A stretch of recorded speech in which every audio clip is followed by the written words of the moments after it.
Bonjour Delphine, j'ai un prêt mais pas de questionnaire, comment déclarer? Alors, quand on n'a pas de questionnaire médical à la souscription, ça peut être lié à plusieurs choses.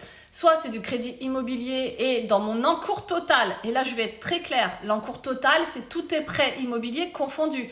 Si tu as une résidence principale, une résidence locative et une secondaire, c'est tous ces prêts-là, hein. C'est pas juste 200 plus 200 plus 200. Donc maximum 200 000 euros d'encours et ton prêt doit se terminer avant tes 60 ans.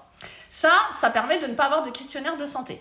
Attention, il y a des compagnies qui ont fait le jeu de se dire « Ok, il n'y a pas de questionnaire, moi je vais faire en sorte que de toute façon je n'assure pas les pathologies antérieures à la souscription. » Donc tout ce qui s'est passé avant la signature du contrat, non pas du questionnaire parce qu'il n'y en a pas, mais du contrat, je ne prends pas en charge ni les suites ni les conséquences. Je te donne un exemple, tu es diabétique, tu l'es au moment de signer. Si tu as un arrêt maladie ou une invalidité ou quoi qu'il se passe qui est lié à ton diabète, certains contrats sur le marché ne te garantissent pas du tout. Donc vous croyez tous être assurés parce qu'il n'y avait pas de questionnaire de santé et que vous partez du principe que le législateur voulait enlever la discrimination, c'est ce que j'ai cru aussi. Mais beaucoup de compagnies ont dit « Ok, vu que moi je ne sais pas ce qu'il y a derrière, je vais mettre une phrase supplémentaire dans mes conditions générales et je vais dire que je n'assure pas les pathologies antérieures à la souscription, ni les suites, ni les conséquences. » Et pour ceux d'entre vous qui ont ça, c'est très simple, vous m'appelez et on change le contrat et on va sur un contrat toujours sans questionnaire médical, il n'y a pas de souci, mais on ira sur une compagnie qui n'exclut pas quoi que ce soit qui est lié à ce qui vous est arrivé ou ce que vous aviez avant.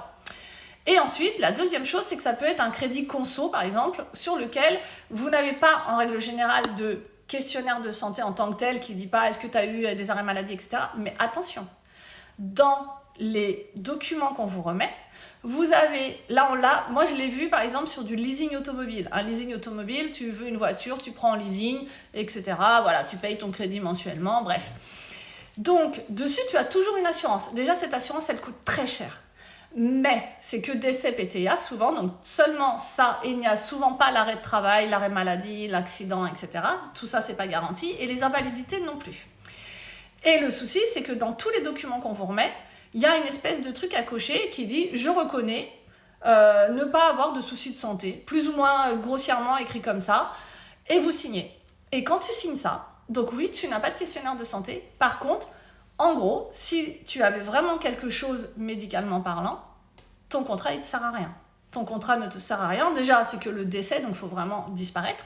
Et perte totale et irréversible d'autonomie, c'est vraiment le fait de ne plus pouvoir faire les actes de la vie courante, manger, bouger, s'habiller et se laver. Si tu ne peux plus faire ça tout seul et que tu as une tierce personne qui est là pour faire ça et pour t'aider à faire ces actes-là et qui est payée pour ça, là, dans ces cas-là, tu es en perte totale et irréversible d'autonomie. Mais attention, si c'est lié à une pathologie que tu avais avant mais que tu as coché le fait que oui, je déclare que tout va bien, en gros, ça ne marche pas. Donc attention à ceux d'entre vous qui font les prêts conso, travaux, etc. là, parce que souvent, c'est juste une déclaration de bonne santé. Oui, il n'y a pas de questionnaire de santé. C'est une déclaration de bonne santé. Alors, vous reprenez vos documents, vous relisez tout ça et vous regardez. Si vous avez coché alors que c'est faux et que tu as effectivement quelque chose à déclarer, tu as une pathologie, etc., qui a un risque, tu résilies cette assurance rapidement. Souvent, c'est des assurances facultatives, donc honnêtement, vous résiliez l'assurance. Vous en prenez une autre qui vous couvre. Peut-être plus de garanties aussi pour ceux d'entre vous qui ont quand même des montants au-dessus de leur tête en travaux, conso, perso, automobile, etc. Vous prenez plus de garanties, vous déclarez le vrai risque et au moins vous serez tranquille en fonction de ce qui risque de vous arriver sur la durée de ce crédit-là. Voilà, mais effectivement, attention au questionnaire médical.